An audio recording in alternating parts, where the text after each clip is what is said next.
इस दुनिया में लोग सबसे ज्यादा प्यार अपनी पत्नी से करते हैं और पुरुष अपने पत्नियों से बहुत ज्यादा प्यार करती है, क्योंकि दोनों का जीवन की प्रकृति में से जुड़ा हुआ रहता है। यह दोनों एक दूसरे के बिना एक दिन तो क्या 1 घंटे भी नहीं रह सकते हैं। ऐसे में पति पत्नी की प्यार की कहानियां हम सभी को सुनना ही चाहिए, क्योंकि कभी ना कभी तो हम लोग पति पत्नी तो बनेंगे। ऐसे में हम सभी के जीवन में एक सकारात्मक सोच के साथ अच्छी पहल करने की जिम्मेदारी को आगे बढ़ाएगी। देव नाम का व्यक्ति की शादी अरेंज मैरिज के तौर पर शालिनी से हुआ था। दोनों की शादी अरेंज मैरिज होने के कारण वे दोनों एक दूसरे को पहले से नहीं जानते थे।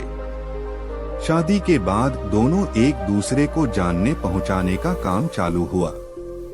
कुछ ही दिनों में दोनों एक दूसरे को अच्छी तरह से जल्दी पहचानने लगे थे। जब दोनों में अच्छी तरह से पहचान हुआ, दोनों एक दूसरे को समझने लगे थे, तो देव को लग रहा था कि उसे एक बेहतर ही पत्नी मिली है, क्योंकि उसे पूरी तरह से समझने के बाद उसे समझ में आ गया था कि लव मैरिज करना कोई जरूरी नहीं है, अरेंज मैरिज में भी अच्छी पत्नी मिल जाती है। दोनों की नई नई शादी हुई थी, इसी कारण से दोनों एक दूसरे को अच्छी तरह से समय देते थे। उसके बाद दोनों एक दूसरे के काम में हाथ बटाया करते थे। पति पत्नी दोनों में खूब ज्यादा प्यार होने लगा था। अब उसकी पत्नी भी देव को समझ गया था और उसे किसी भी प्रकार का कोई काम या किसी प्रकार की कोई सामान जरूरत पड़ने से पहले ही उसकी पत्नी उसे के सामने हाजिर कर देते थे। एक दिन देव अपने दोस्त को सूरज को अपने घर दावत पर बुलाया था। देव और शालिनी के प्यार देखकर सूरज बोल उठाकर, तुमने तो अरेंज मैरिज की है, लेकिन तुम्हारी पत्नी बहुत अच्छी है, तुम्हारा बहुत ज्यादा ख्याल रखती है और तुम दोनों भी अच्छी तरह से अपना काम कर रहे हो। तुम्हारी पत्नी तो बहुत ज्यादा खूबसूरत है और हर काम में तुम्हारा बहुत ज्यादा ध्यान रखती है।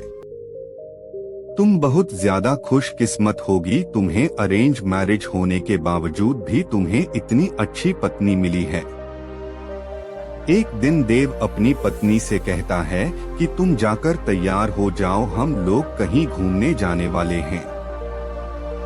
हम लोगों को शादी की होगी इतना दिन हो गया है और बहुत सारे काम होने के कारण हमें टाइम भी नहीं मिला है घूमने के लिए। चलो वहाँ आज हम लोग घूमने के लिए कहीं चलते हैं। इतना सुनकर उसकी पत्नी शालिनी ने कहती है कि आपने तो बिल्कुल अच्छा कहा जी, बहुत दिनों से हम लोग कहीं घूमने नहीं गए, अच्छा हुआ आज आपने बोल दिया, हम लोगों का मन नहीं लग रहा था, चलो कहीं घूम कर आते हैं। दोनों एक कार में बैठकर घूमने के लिए निकल पड़ता है। रास्ते में जब हाईवे पर गाड़ी जाती है तो उसे एक बड़ी गाड़ी में टक्कर होने के कारण दोनों दुर्घटनाग्रस्त हो जाते हैं। देव को जब हो जाता है तो वह हॉस्पिटल में था। जैसे ही होश में जाता है वह अपनी पत्नी को ढूंढने लगता है।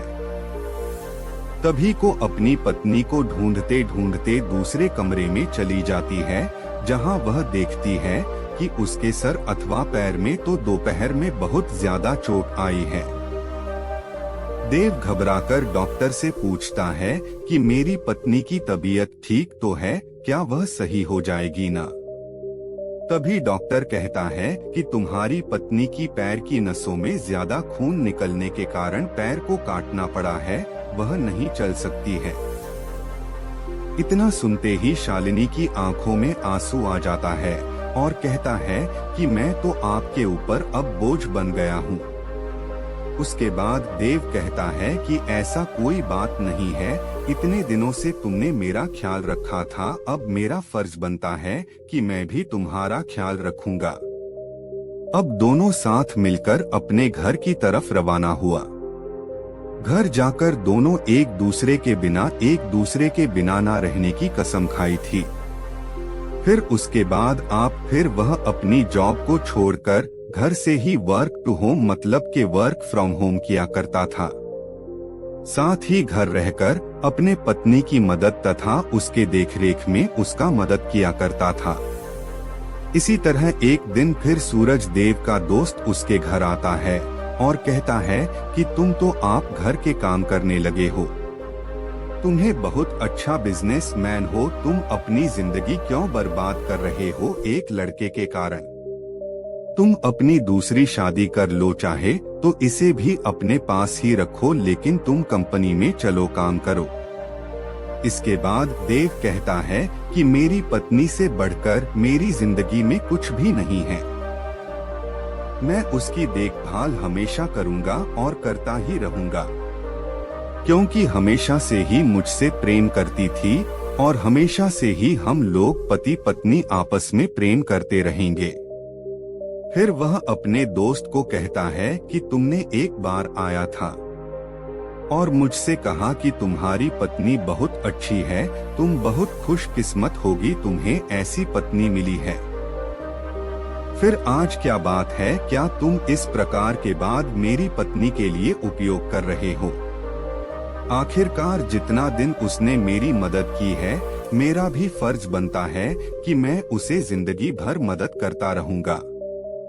इतना सुनते ही पीछे से उसकी पत्नी भगवान से प्रार्थना करती रहती है कि भगवान आपने मुझे इतना अच्छा पति दिया है कि मैं इसका शुक्रिया कैसे अदा करूंगी। और वह सदा के लिए एक दूसरे से प्रेम करते रहे और अपनी जिंदगी को आगे बनाते रहे। इसलिए मेरा मानना है कि पत्नी चाहे जैसे भी हो, उसे कभी नहीं छोड़नी चाहिए।